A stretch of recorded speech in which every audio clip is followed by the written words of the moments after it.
इसलिए मैंने कहा कि बहुत सारे काम, ऐसा नहीं है कि मैं यहां सिर्फ आपके बीच में खड़ा हूं तो काम नहीं हो रहा, लगातार दिन रात लंबा काम हो रहा है। इसलिए 50 लोग आज श्रृंगार गौरी के मंदिर में मुसलमान घुस के बैठ गए हैं। हम यहां आने नहीं देंगे, हम कोर्ट का ऑर्डर नहीं मानेंगे। ये अल्लाह मियां से भी ऊपर है। मजिस्ट्रेट ने ऑर्डर दिया है 9 तारीख के बाद, आप ढंग से ऑर्डर देंगे तो सुबह दोबारा मिलेंगे नहीं वहां वो। इसलिए देश में जो बदलाव है ये किसी के खिलाफ नहीं है, किसी की हत्या करने के लिए नहीं है। हम वो लोग हैं कि हमारे बीच में से भी अगर किसी ने गलत तरीके से हत्या कर दी, हम आज भी जिंदा हैं कि हमने ये नहीं कहा कि इसने धर्म का काम किया है, इसे हम बचाएंगे। लेकिन इस्लामिक जिहादी इस देश में चौराहे चौराहे, गली गली हत्याएं कर रहे हैं और उनके मस्जिद में नमाजी, काजी, मुफ्ती, उनके मुंह से कभी उनके खिलाफ फतवा नहीं आया। फतवा आता है RSN सिंह के खिलाफ, GD के खिलाफ, पुष्पेंद्र के खिलाफ, पंडित सुशील के खिलाफ आता है। ये इनको जाहिलों को नहीं पता। जब हम इस्लाम मानते ही नहीं हैं तो तुम्हारा फतवा हम पे लागू कैसा हो सकता है। हम कहते हैं फतवा जारी करना भारत में इस्लामिक गुंडागर्दी के अलावा कुछ नहीं है, इसके अलावा कुछ नहीं है। आपको फतवा जारी करना है, आप पाकिस्तान जाएं, ईरान जाएं, और आपका तो हर आदमी को फतवा देने का दिल करता है। एक महिला मुसलमान बांग्लादेश में सच बोलती है, बाबरी मस्जिद के बाद 1000 मंदिर बांग्लादेश के मुसलमानों ने तोड़े।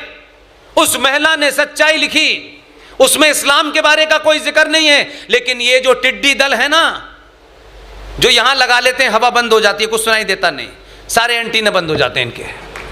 सब ये प्रचार किया उस औरत के खिलाफ, इसने इस्लाम के खिलाफ लिखा है इस्लाम। उस बेचारी ने अपनी उस किताब लज्जा के अंदर इस्लाम का जिक्र ही नहीं किया। उसने बताया कि किस तरीके से बांग्लादेश के अंदर इस जिहादी मुसलमानों ने कितने मंदिर तोड़े और कितनी हिंदू औरतों का सुहाग लूटा।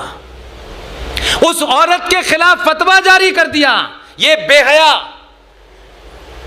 ये जो यहां से चिल्लाता है, ये जलील आदमी, इसका पूरा खानदान कौन है सबको पता है। इसने उस औरत के खिलाफ क्या किया मैं आपको बताता हूं। वो मेरी देखी हुई कहानी है। मैं उस जमाने प्रेस क्लब में हुआ करता था। वो महिला राइटर यहां आई, यहां के एक प्रेस क्लब के अंदर उसने अपनी प्रेस कॉन्फ्रेंस करनी थी। और इसी आपके शहर के अंदर एक जहीर साहब रहते हैं जो हमारे पुराने दोस्त थे, बड़े सीनियर जर्नलिस्ट हैं। शायद यहां कोई अखबार निकलता है उर्दू का, इनकलाब, शायद सियासत, इज राइट। उन्होंने लिखा, यह भी नहीं किसी हिंदू और बीजेपी के अखबार ने लिख दिया हो। तस्लीमा नसरीन प्रेस कॉन्फ्रेंस कर रही थी, साथ में उसके बुलाने वाले भी थे। इस पार्टी के गुंडों ने उस औरत के ऊपर गमला फेंक के मारा।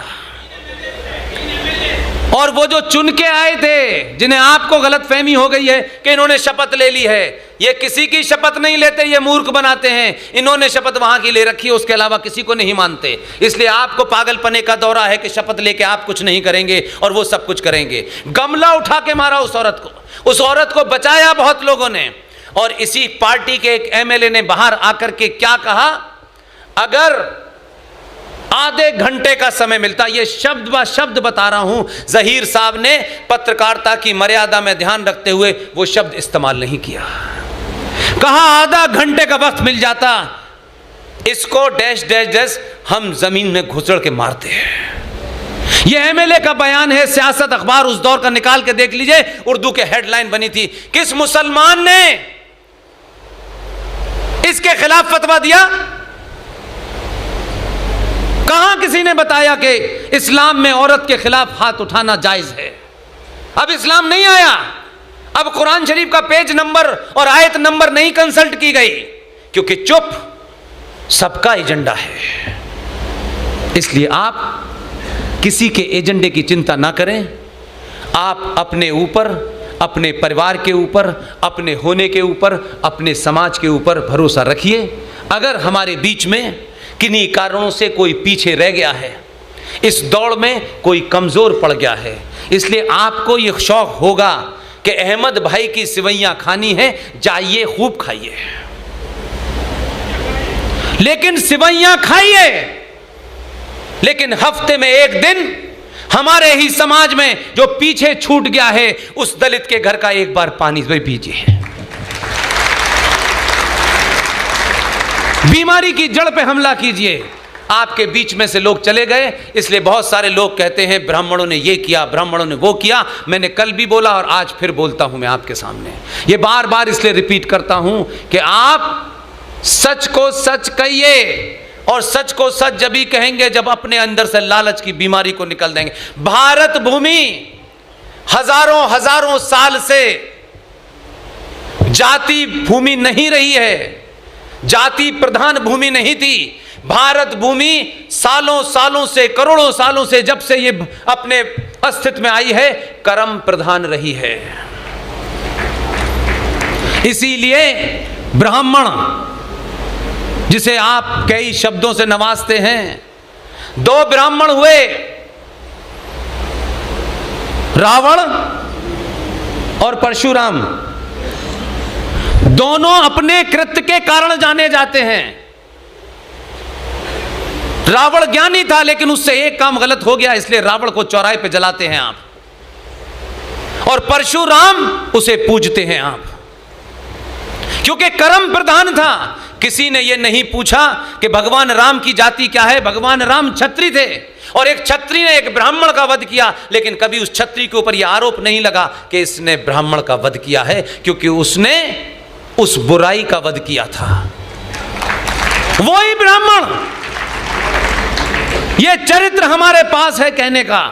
बुराई हमारे अंदर आई है, आपके आदर्शों में बुराई नहीं थी। वही भगवान राम जो क्षत्रिय थे, क्योंकि हमारे समाज में त्यागी की पूजा होती है, इसलिए हमारे समाज में बिरला की, टाटा की, अंबानी की मूर्तियां नहीं लगती, इनकी लगती हैं। ये करोड़पति नहीं थे। इसलिए मैंने कहा कि हमारे यहां त्यागी की कास्ट नहीं देखी जाती। और ब्राह्मण ने, जिसे आप गाली दे सकते हैं, आपका अगर दिल उसे देने से भरता हो, लेकिन उसके बावजूद भी वही ब्राह्मण जिसने एक ब्राह्मण का वध किया, उसी ब्राह्मण को वही ब्राह्मण मंदिर में बैठ करके उस मर्यादा पुरुषोत्तम राम की पूजा करता है जिसने ब्राह्मण का वध किया। लेकिन त्यागी है, इसलिए उसे ब्राह्मण भी पूछता है। इसलिए कोई भी नहीं। इसलिए मैंने शुरू में कहा कि एक ही लाइन कही गई है, उस लाइन को याद रख लें।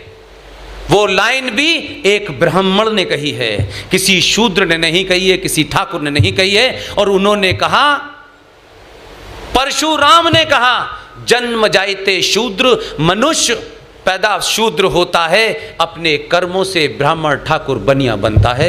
इसलिए भारत भूमि कर्म प्रधान है, जाति प्रधान नहीं है। ये जाति का बीज बहुत बहुत कमीने लोग इस देश में उसको बढ़ावा दे रहे हैं, और कुछ लोगों का इस देश को तोड़ने का एजेंडा है। इसलिए जय भीम जय मीम का भी नारा लगा रहे हैं। आपने मेरी बात इतने धैर्य के साथ, भाग्यनगर के तमाम गणमान्य लोगों ने, इस शहर में जितने भी विद्वान लोग होंगे, मैंने इतने सारे विद्वान एक साथ इतने धैर्य के साथ मैंने सुनते नहीं देखा। इसलिए भाग्यनगर को, और यहाँ एक एक जो भी गणमान्य लोग आए हैं, मेरे बड़े आए हैं, मेरे बुजुर्ग आए हैं, मैं उनसे हाथ जोड़ के विनती करता हूँ, जितना भी समय आपके पास रह गया है, किसी से डरिए मत, न किसी को डराइए।